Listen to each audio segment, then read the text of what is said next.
गाड़ी पर जूस गिरा था और मैं दोबारा नहाने गई थी। तुम चने कुकर में चढ़ाकर मेरे पास आई थी, तब रसोड़े में कौन था? हाँ, कौन था?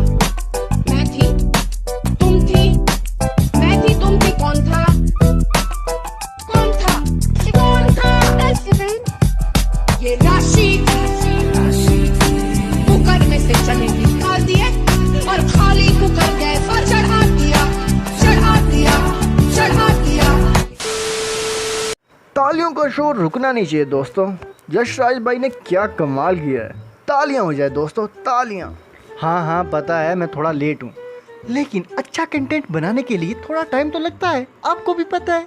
दरअसल मैं बहुत दिनों से सोच रहा था कि इस टॉपिक के ऊपर एक वीडियो बनाऊं, लेकिन मेरे को समझ नहीं आ रहा था कि मैं कैसे बनाऊं। क्या ब्लाइंडली वैसे ही चलूं जैसे बाकी रोस्टर्स कर रहे हैं? नेपोटिज्म के ऊपर बात। हाँ, आज का टॉपिक नेपोटिज्म है, लेकिन ये वीडियो उन लोगों के लिए नहीं होने वाली जो ब्लाइंडली सबके ऊपर ट्रस्ट कर लेते हैं, किसी के ऊपर भी। मैं बात करूँगा फैक्ट की, मैं बात करूँगा रियलिटी की। हो सकता है बहुत सारे लोग मेरी बात से इत्तेफाक ना रखते हों, लेकिन सच्चाई जो है मैं वो सामने रखूँगा और कोशिश करूँगा निष्पक्ष बात करने की। वीडियो स्टार्ट करने से पहले थोड़ी सी इंट्रो लगाओ।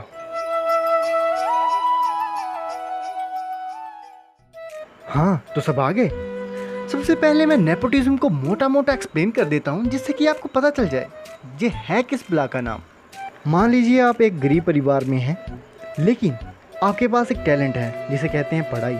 आप पढ़ने में बहुत ही अच्छे हैं, आपने बहुत सारी डिग्रियां एक्वायर की हैं, और साथ ही साथ आपके जितना समझदार कोई इंसान है ही नहीं। और अब आप जाते हैं एक जॉब के लिए, और जॉब पाने के लिए आपको पता है कि आप सबसे ज़्यादा सूटेबल हो। आपके पास डिग्री है, आपके पास नॉलेज है, आपके पास एक्सपीरियंस है। लेकिन अब आता है स्टोरी में ट्विस्ट। जहाँ पर आप जॉब लेने के लिए गए हैं, वहाँ पर एक और लड़का आता है। ना तो वो पढ़ा लिखा है इतना, और ना ही इतना समझदार है कि उस जॉब को वो पा सके, लेकिन उसके पास भी एक टैलेंट है।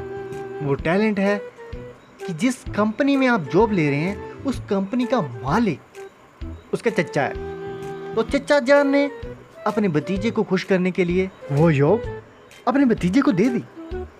यहाँ पर ये जो डिस्क्रिमिनेशन हुआ है, इसे कहते हैं नेपोटिज्म।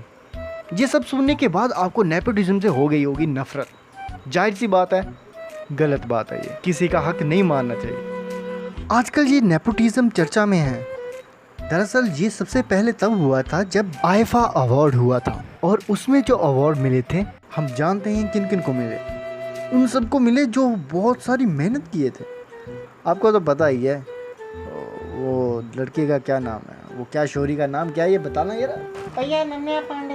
हाँ, वो बेचारी मजदूरी की दुकान, उसने इतनी मेहनत की है तो उसको अवार्ड देना तो बनता ही था ना।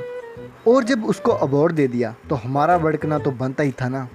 इस अवार्ड फंक्शन के बाद भी बात ठंडी पड़ गई थी, लेकिन फिर होता है एक हादसा जिसके बाद हर कोई सदमे में आ गया, और वो थी सुशांत सिंह राजपूत की सुसाइड। हमने उनको सिर्फ हंसते और खेलते हुए देखा था।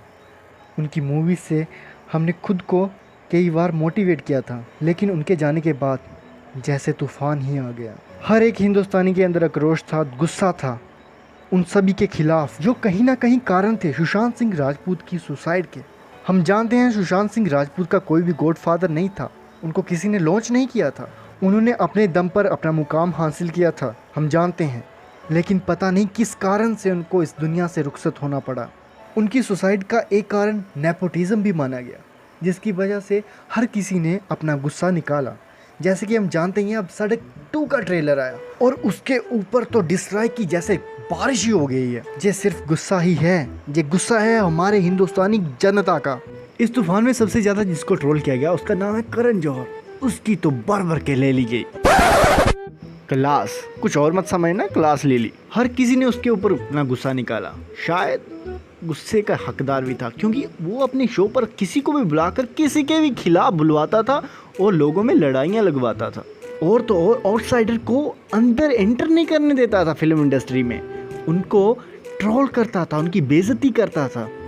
ऐसा था ये दरिंदा, तो इसको गाली देना तो बनता ही था। लेकिन मैं जस्टिफिकेशन नहीं दे रहा हूँ कि सही है किसी को गाली देना, किसी को भी गाली देना गलत है।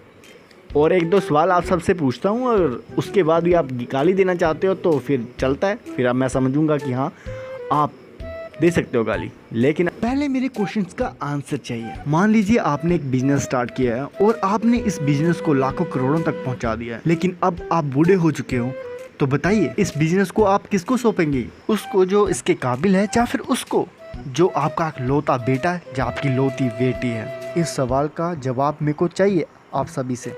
देखो अभी ये मत कहने लगना कि तुमने पैसे खाए। मैंने पैसे नहीं खाए भाई, मैं सच्ची बात कर रहा हूँ। अगर गलत लगे तो बताओ मैंने कुछ गलत बोला है तो। ये सच है, ये फैक्ट है। जानता हूँ कड़वा है लेकिन सच है। मेरे को पता है आप, जाहिर सी बात है, आप अपने बेटे को ही सौंपोगे अपना बिजनेस, किसी तीसरे आदमी को नहीं दोगे। तो क्या ये नेपोटिज्म नहीं है?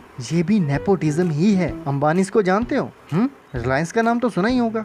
तो क्या वो अपना ओनर किसी दूसरे को चुनेंगे? नहीं, वो अपने बेटों को ही चुनेंगे। नेपोटिज्म के चलते पता नहीं कितनी बार हम लोगों ने करण जौहर को बहुत सारी गाली निकाली है। नहीं मैंने नहीं दी, मैंने नहीं दी थी, मैंने बिल्कुल नहीं दी थी।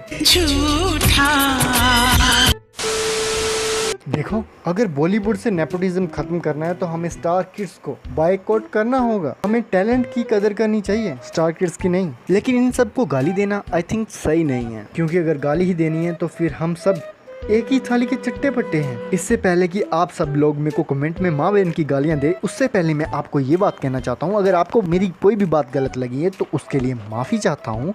और अगर आपको कुछ भी अच्छा लगा है तो लाइक कीजिए इस वीडियो को। अगर कोई भी गिला या शिकवा है तो कमेंट कीजिए इस वीडियो को, और ज़्यादा ही अच्छी लगी तो शेयर कीजिए इस वीडियो को। मैं आपसे लेता हूँ इजाज़त, तब तक के लिए जय हिंद, लव यू 3000। अबे रुको रुको रुको, सब्सक्राइब तो करो मेरे चैनल को। उनको चटा देना, दूर डेडपूल। वक्त आ गया कुछ और कबाब बनाने का।